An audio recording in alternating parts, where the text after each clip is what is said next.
Welcome back to another episode of Movement is a Lifestyle, brought to you by the Zihmer Law Firm and FitLabPGH, aka Fitness Lab Pittsburgh. I'm your host, Ben Reuter. Unfortunately, our co-host, Drew Zihmer, and our favorite part of the show, Maverick the German Shepherd, will not be joining us today. It's cold and flu season, and unfortunately, one of Drew's children is a little bit under the weather. Rest assured, Maverick will be back next time. We're filming this the last week in January, and for those of you who are active people or know people who are runners, we're starting to get into marathon training season. So we're fortunate enough today to have a physical therapist here, Kelly Kuhn, who is running a telemed physical therapy practice here in the Pittsburgh area, specializing in runners. So Kelly, thanks for taking time to talk to Movement is a Lifestyle. Thanks for having me here. I think the first question to get out of the way for some people who are watching and listening is, what the heck is telemed, and how does one work as a physical therapist without going into a clinic? Well, telemedicine is basically online physical therapy. I mean, doctors do it as well. So there's online, you can call your doctor online. So now we can do it with physical therapy too. So you go on your webcam, you talk to me just like you would in the clinic. We do exercise. We play with the cameras a little bit to get the right angles, but if you can deal with that, the convenience is worth it. And so you can get treated. I had a patient last night at 8:30 at night, in their house. So it comes right to you, a little more convenient. And I think it's unquestionable that for people who are comfortable with this, it's a time saver, because if it's 8:30 at night, it's like, oh, okay, I've got a appointment in 10 minutes, rather than saying I have to drive to wherever I am. And if you sit, for people who've gone to clinics and had anything in medicine, things take time. So sometimes you may end up waiting longer, and sometimes things happen. But what are some other advantages of physical therapy over the web or telemed style? Well, obviously, besides the convenience, it's the fact that I can't have 3 computers going at once. So you actually get one-on-one care, which you don't get in any physical therapy clinic, just because of, they're usually treating 3 and 4 patients at a time. I think too with this, what I'm trying to do more is we have our web-based session, but then we also use text, email, videos. They send me videos and exercise in between. So I actually have more access to my patients outside this way. So they're sending me stuff, and I can, if there's a problem with their exercise, rather than waiting till their next visit in the clinic, they can get to me right away, and I can fix the exercise right then and there. So it's convenient. It gives me more access to the patients and more one-on-one attention. And I know I was interviewing for our podcast the other day a physical therapy assistant, and she said she and the physical therapist she works with are expected in a clinic to see 18 to 25 patients a day. Mm-hmm. Clearly you can't get a whole lot of one-on-one attention, and that's not knocking a specific physical therapist. Mm-hmm. That's just the way the typical model works. Right. Whereas if they're working with you, and I know from interviewing you in the past, you really enjoy working with runners, postpartum women, mm-hmm. and other things that really movement can benefit from, you can spend a significant amount of time. So just as an example, if you had somebody who contacts you for an initial visit, how long does an initial visit last for you? It depends on what we're doing. My running analysis visits are taking about an hour and a half. But the good news is it's a long visit, but then we don't have to do as many visits. So it's kind of all in one chunk. An eval without a running analysis is about an hour. Follow-up visits are about a half hour usually. So it's that one long one in the beginning, and then shorter ones as needed in between. But yeah, an hour and a half I would never get in the clinic with a patient, so I can do everything I need to do with that patient on that first visit. Mm-hmm. And then I would also think that you've got the hour and a half analysis, you give them some exercises, and maybe there's one that they just don't quite get. They can take a video of themselves doing it literally with their iPhone mm-hmm. or their Droid phone, text it to you, and depending on whether or not you're on your phone, it could be 2 minutes later, maybe right. a couple hours later. It's like, no, do it this way, and you can send them a return video, right. or you can just say, yeah, that looks good, keep doing it. Yes. So it's much easier to follow up. I've had over the years in the clinic, patients go for 2 weeks doing an exercise the wrong way, and then they come back for their follow-up, and I'm like, oh no, we could have fixed this. So it's much easier to be able to stay on top of them that way. Clearly it has some advantages. If you could think, as somebody who's practiced it for a while, if you could come up with 1 or 2 disadvantages or types of patients it isn't good for, who would you think of? I think, well, like I said, the disadvantages, we have to play with the camera. That can get a little frustrating. Like if I need to see your toes now I need to see your knee, I need to see the whole body. So there's a little playing with the camera that takes a few minutes here and there. That's not too bad.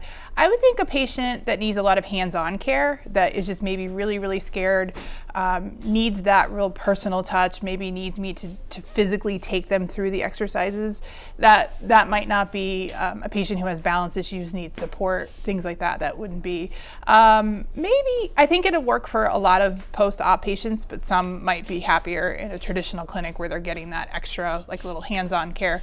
I think most just pain patients and tendonitis and that kind of stuff don't need the hands-on stuff, so that's where the telehealth really helps. And having been a long-term runner, still a runner, knowing runner's mentality, they want to run, typically very self-motivated. Sometimes I would imagine your work with the runners is kind of holding them back and saying, well, maybe a little bit less is better in the long run than a little bit more. What now? So I'm not one to hold them back too much. I don't really believe in that. I think a lot of times what happens with runners is they get injured and then they stop and then they go. So they take this big time off, which actually lowers their ability to run, and then they try to jump back to where they were. And that's the problem we get as a cycle. So my big thing with runners is breaking that cycle. So my job when they get injured is to tell them not to stop, but just to back off a little bit and then build back up. And I think runners tolerate that better than just stop.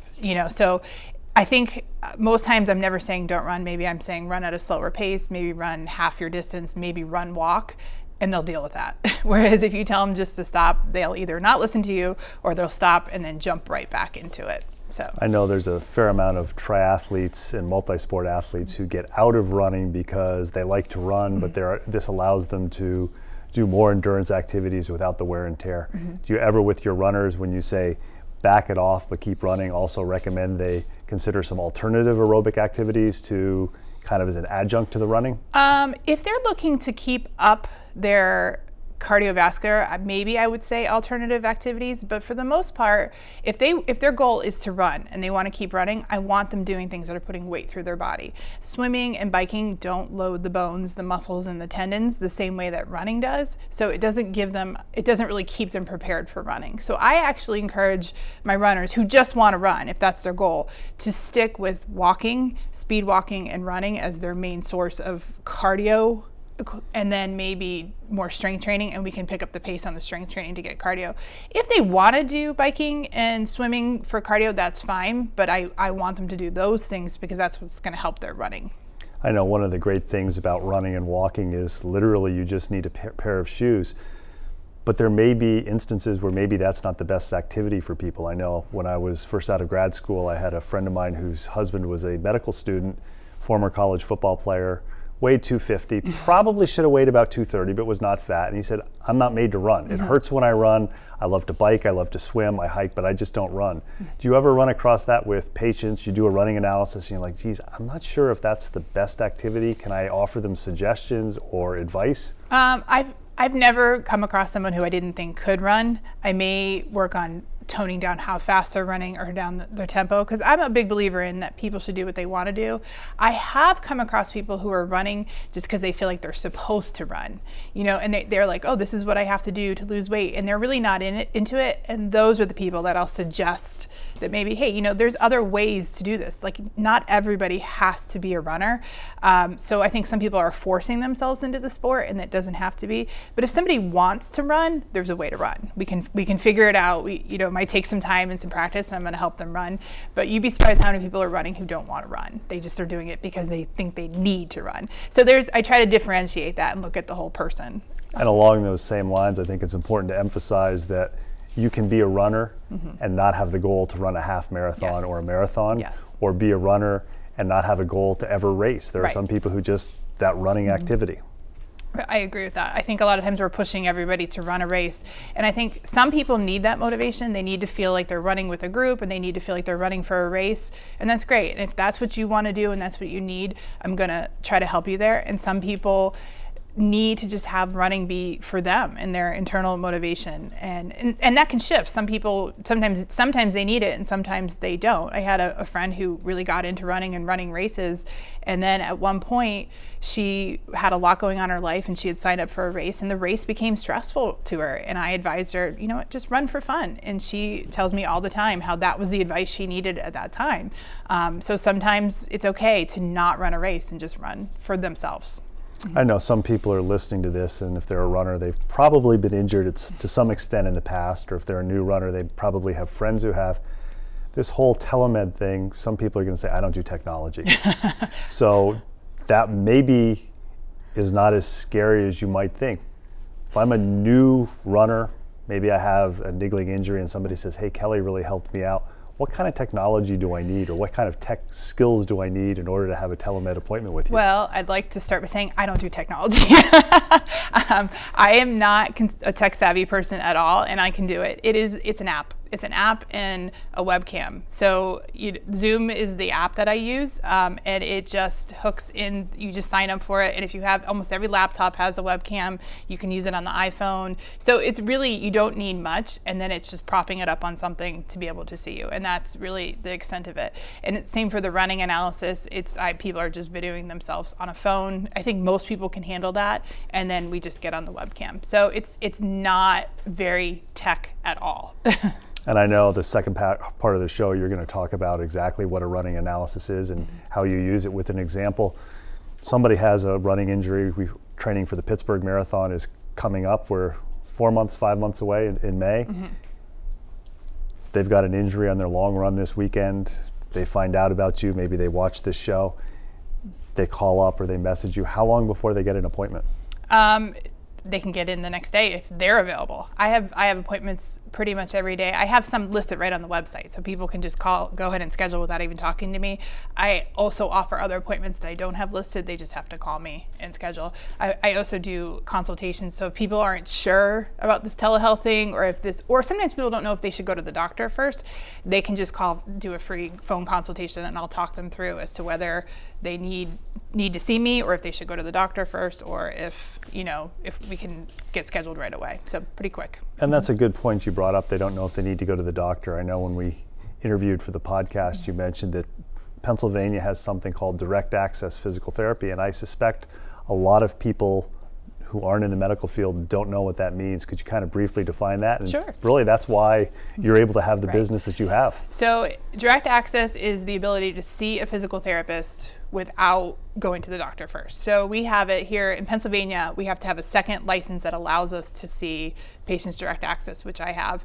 And then you can see a physical therapist for 30 days. And then after that 30 days, as long as your doctor signs off on the physical therapist note, you can continue to see the physical therapist for as long as the note says. And it's great because you can almost always get into a PT much faster than you can get into a doctor. And PTs know the times when, okay, there's something going on here where we need the x-ray or the MRI to refer to the doctor. But most times people go to the doctor and they go to PT anyway, so you can just skip that step and start there. And if something's going on, the physical therapist will get you to the doctor. And sometimes we have connections where we can even get you into the doctor faster. And I know one question that some people who are watching are going to say is, well, does my insurance cover my visit to you? So no, right now telehealth is not covered by insurance, but what that does is it opens us up to have the longer session. With the way insurance reimburses, that's why physical therapists have to see 3 and 4 patients at the same time. So with a telehealth session, because I can see you for so long, I don't need to see you 2 and 3 times a week like you do in the traditional model. So the hope is to get my patients, so far, the most I've had to do is 2 visits. All of my patients I've been able to manage in one to 2 visits. Not that there will never be more than that, versus 12 to 15 in the traditional model. And when you compare that with a copay, the price should be about the same. I'm curious, for somebody who's a long-time runner or somebody who's a long-time active person, you always have these niggling problems that come. Is it something that, for example, with a running analysis for somebody who runs or does triathlons, that, hey, it's a good idea to have this done, say, every year or so because things change and your body adapts depending what you're doing?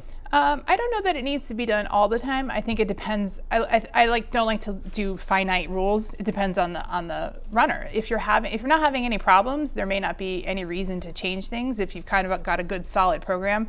But if you've taken some time off and you don't have a good solid strengthening program and you're not sure where to start and maybe things are a little stiff, then it might be time to look and see, has something changed? Because you're right, the way we move in life can change how we run. So yeah, again, it depends, but not necessarily a bad idea to have that done at the beginning of your running season every time. And I know a lot of people who are runners who don't have a network of professionals or people who understand training for running. They buy whatever shoes the running store tells them to buy, or more importantly, what the running magazines and websites say. Is it something where a running analysis for somebody who's got 2 or 3 pairs of shoes and says, hey, I'd like to know which one do I look the best, which one might be the best type of shoe for me? So I actually had that in a recent running analysis where I had the runner in 1 pair of shoes, and then I had him, before I met with him, I had him send me a second video in a second pair of shoes to compare the difference, and there was a noticeable difference in the shoes, and we were able to pull that up and talk about it, how he may have actually been in too supportive of a shoe. So I don't think shoes always make a difference, but in some cases somebody can have a too supportive or not as supportive shoe, and we can pick that up on a running analysis just by looking at the change in the shoes. And another thing people might wonder about with running shoes, can the analysis help pick up if these shoes are worn out? Because we all know somebody who it seems like they have 1 pair of shoes and they just love the color or they love the way it fits. And shoe companies have a tendency to say, well, we're not making that particular model of shoe anymore. Some of us stockpile the shoes, other of us just continue to run until the shoe basically falls off our feet.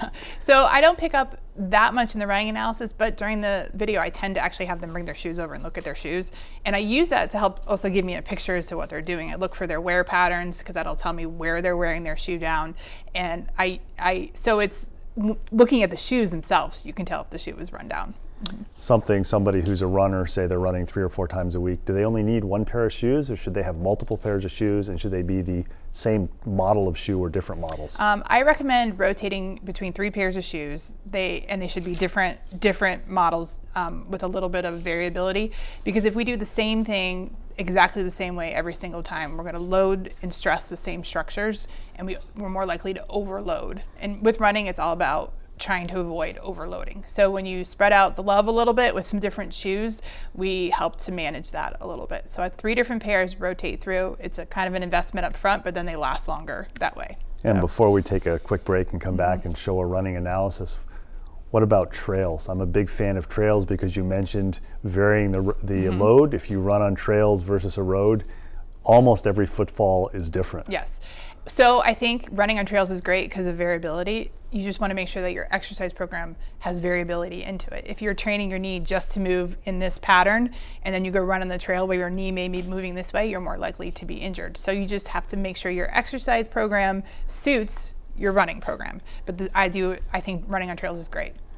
And it's actually, I've stuck solely with trails ever since I realized that my dogs enjoyed it more. When I go on the roads, that's an adaptation, and I have to be a little bit careful. Yes. Runners always need to be aware of changes to their run, because that's where we tend to get injured, is when we change something. We're talking with Kelly Kuhn, who's a physical therapist. She does telemed. She specializes in working with runners, postpartum patients. We're going to come back after a short break, and she's going to show us what she actually does when she does a running analysis, where movement is a lifestyle.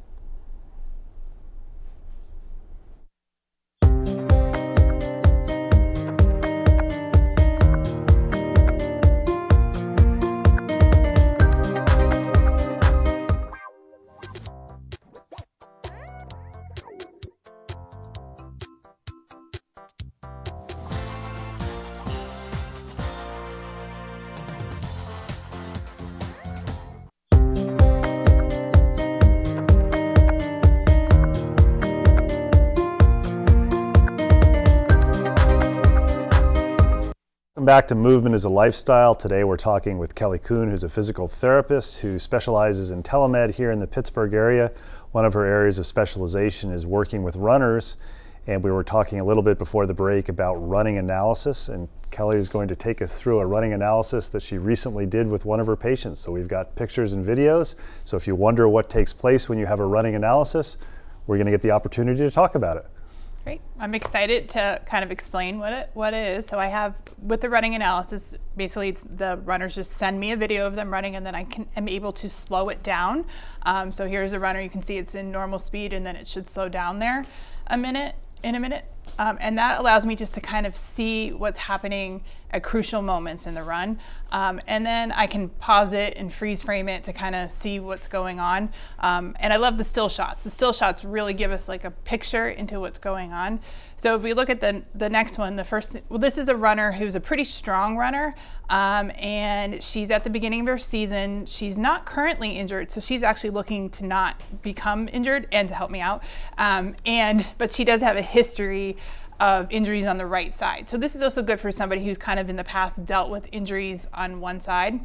So the first thing I noticed in this picture is that her arms are really far out from her body, and that's indicative of maybe that she's not moving well through her upper back. At this point, we're just kind of looking at her strategy for running. We're not really trying to judge yet. We're just trying to see what she does.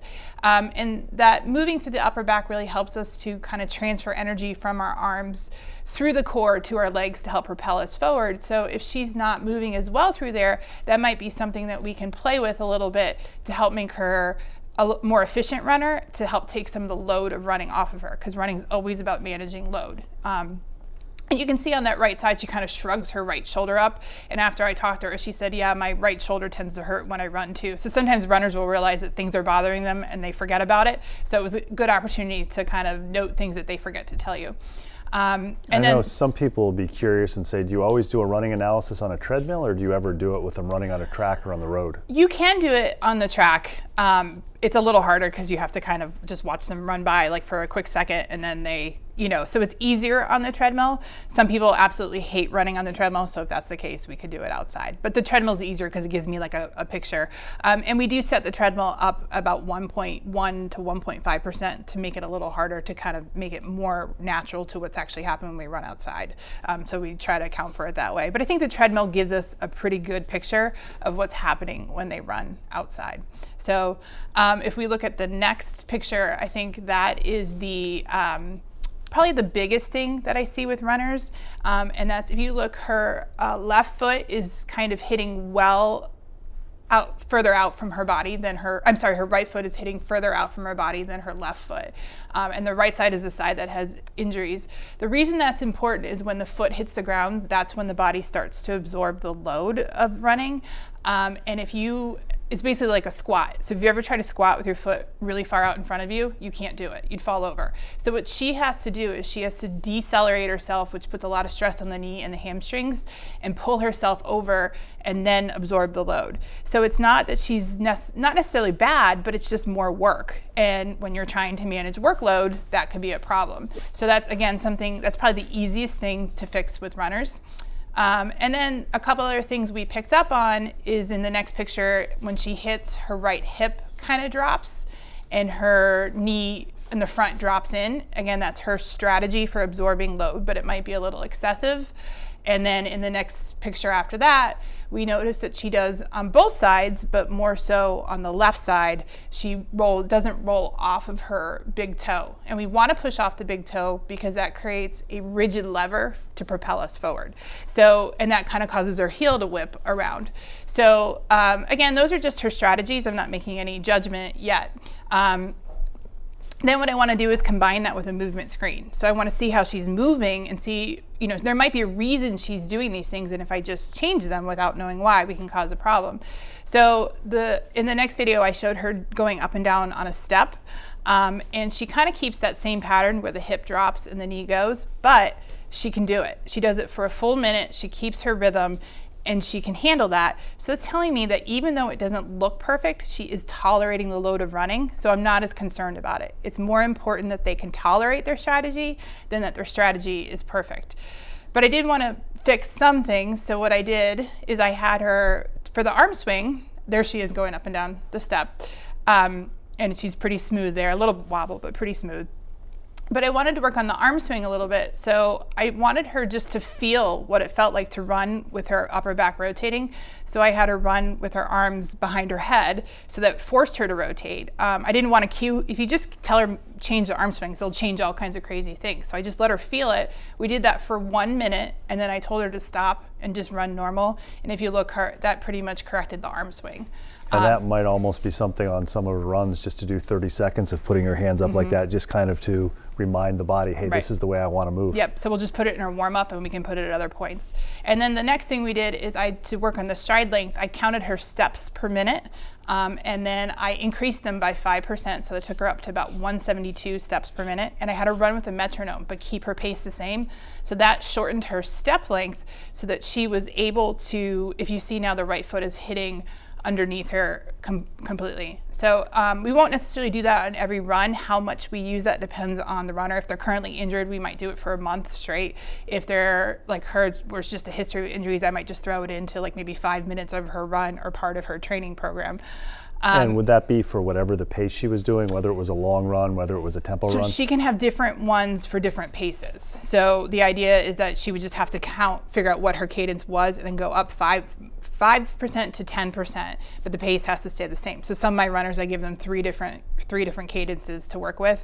I don't do it as much with the tempo runs because that's more their intensity. I usually do it more for the long runs, but it's a great way just to add variability and change that stride and help things along. So, and then all of the other stuff we would just work on with her exercise program. I would give her the experience of feeling, pushing through her toe and keeping that hip, and see if it would carry over into her run. And I think if we did all that with her, we'd make her much more resilient to running and not get injured.